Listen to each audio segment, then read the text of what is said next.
Hello everyone. तो आज हम आपको ऑप्टेटिव सेंटेंसेस के बारे में बताएंगे। ऑप्टेटिव सेंटेंसेस क्या होते हैं? यानी जब हम कोई भी दुआ, बद्दुआ, कामना या इच्छा प्रकट करते हैं तो वो सारा कुछ ऑप्टेटिव सेंटेंसेस के अंतर्गत ही आता है। यानी किसी को दुआ देना, बद्दुआ देना, ठीक है, या किसी को विश करना, सारी चीजें। तो देखिए ऑप्टेटिव सेंटेंसेस क्या होते हैं। ऑप्टेटिव सेंटेंसेस, ऑप्टेटिव सेंटेंसेस जो होते हैं इनके पीछे भी एक्सक्लेमेशन मार्क लगता है, यानी विस्मय सूचक चिन्ह। जैसे मे यू लिव लॉन्ग,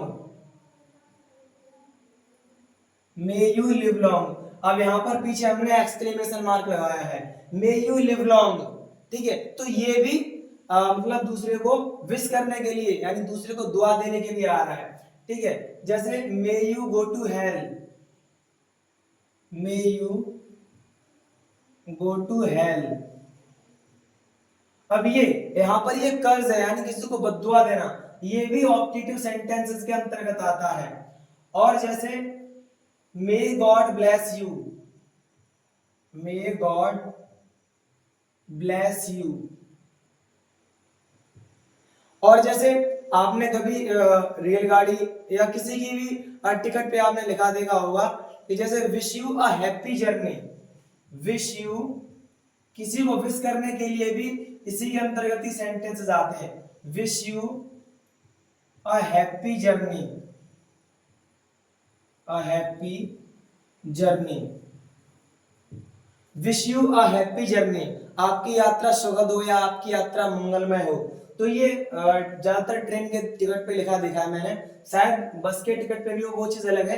लेकिन ये किसी को विश करने के लिए, ठीक है, शुभकामना देने के लिए, wish you a happy journey. ठीक है, अब इस टाइप के ये जो सेंटेंसेस हैं वो ऑप्टेटिव सेंटेंसेस के अंतर्गत आते हैं, किसी को यानी अपनी इच्छाएं प्रकट करना।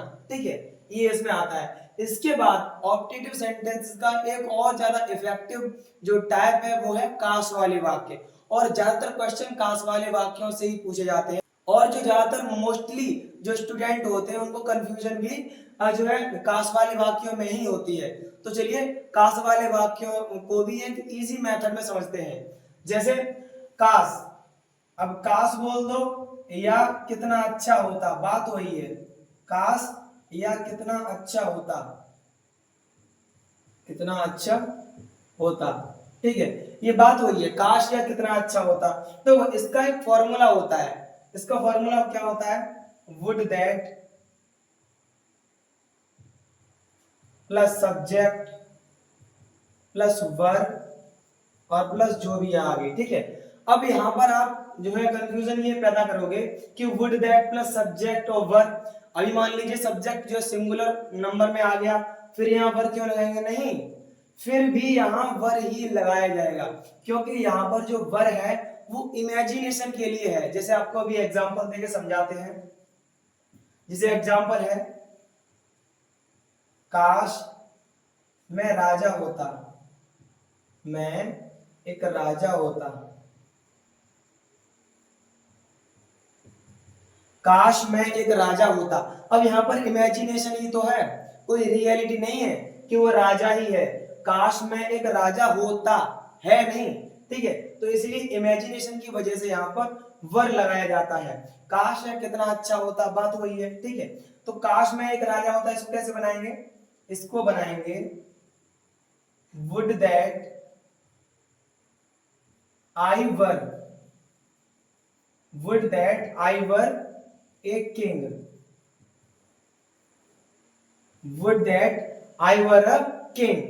अब देखो would that I were a king, यहां पर देखो आई, अब ये मत सोचना कि आई मैंने कैपिटल क्यों बनाया है। ये पंक्चुएशन का रूल है कि आई हमेशा कैपिटल ही बनती है, जो मैं के लिए यूज होती है उसकी बात कर रहा हूं मैं। ठीक है, और जो अलग से आती है प्रोनाउन आई होता है उसकी बात कर रहा हूं। जैसे इनमें आई आ गई तो उसको नहीं बनाना, लेकिन ये जो प्रोनाउन आई है फर्स्ट पर्सन, वो अगर सेपरेटली कहीं पे आती है तो कैपिटल ही बनाते हैं। Would that I were a king, यानी आई वर ए किंग, काश में एक राजा होता, आई वर ए किंग। अब यहां आई के साथ वर इसी वजह से, आई हो या कुछ और भी हो, ही भी हो सकता है, तो वर ही लगाया जाएगा। क्यों? क्योंकि यहाँ पर इमेजिनेशन है, रियलिटी नहीं है। और इनका एक रूल ये और है कि जो ऑप्टेटिव सेंटेंसेस होते हैं इनका कभी नेगेटिव नहीं होता, ये अपनी ये डायरेक्ट वे में ऐसे ही लिखे जाते हैं एक सिंपल तरीके से, जैसे भी मैंने लिखा है वही, इनका कभी नेगेटिव नहीं होता है। ठीक है,